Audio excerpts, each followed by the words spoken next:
Apa itu demokrasi? Halo semuanya, nama saya Rizky Syarul Ramadan. Saya dari program studi S1 Pendidikan Jarak Jauh PGMI atau Pendidikan Guru Madrasah Ibtidaiyah di UIN Siber Syekh Nurjati Cirebon. Pernahkah kalian berpikir bagaimana negara kita yang sangat luas dan beragam ini dijalankan? Jawabannya ada pada satu sistem, yaitu demokrasi.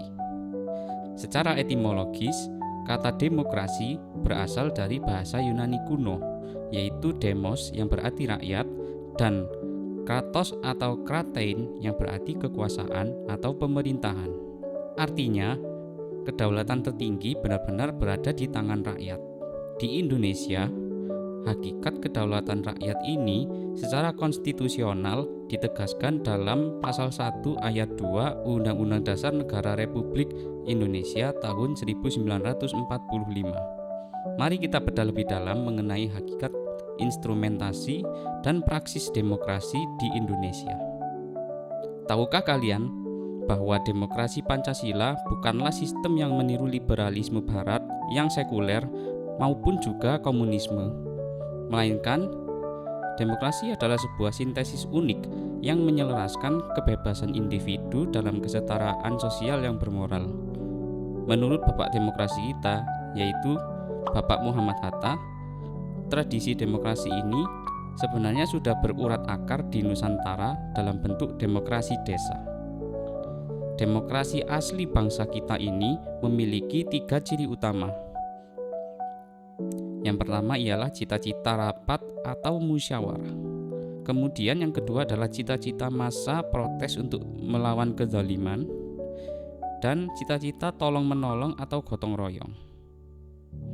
Inilah fondasi asli dari demokrasi kita yang dijiwai oleh nilai-nilai Pancasila. Selanjutnya, apa saja alat-alat atau instrumental dari demokrasi kita? Instrumen utamanya tentu saja adalah konstitusi negara kita, yaitu Undang-Undang Dasar Negara Republik Indonesia tahun 1945. Melalui konstitusi ini dirumuskan apa yang disebut oleh para ahli sebagai 10 pilar demokrasi konstitusional. Di antaranya adalah demokrasi yang berketuhanan yang Maha Esa, demokrasi berkedaulatan rakyat, demokrasi dengan rule of law atau aturan hukum, dan demokrasi yang menjunjung hak asasi manusia. Dalam pelaksanaannya, kekuasaan kedaulatan rakyat ini dipercayakan kepada wakil-wakil rakyat melalui lembaga permusyawaratan dan perwakilan seperti MPR, DPR, dan DPD, serta dilaksanakan secara nyata melalui mekanisme pemilihan umum atau pemilu. Konsepnya sudah sangat baik, tetapi bagaimana dengan praksis atau praktiknya di lapangan? Kenyataannya, perjalanan demokrasi kita tidak selalu mulus.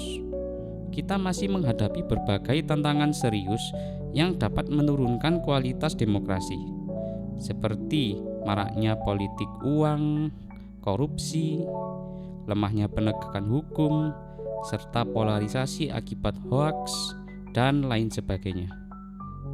Demokrasi tanpa adanya sikap hidup demokratis dari warganya sendiri hanya akan menghasilkan kekacauan dan anarki. Oleh karena itu, kita butuh watak dan keterampilan kewarganegaraan.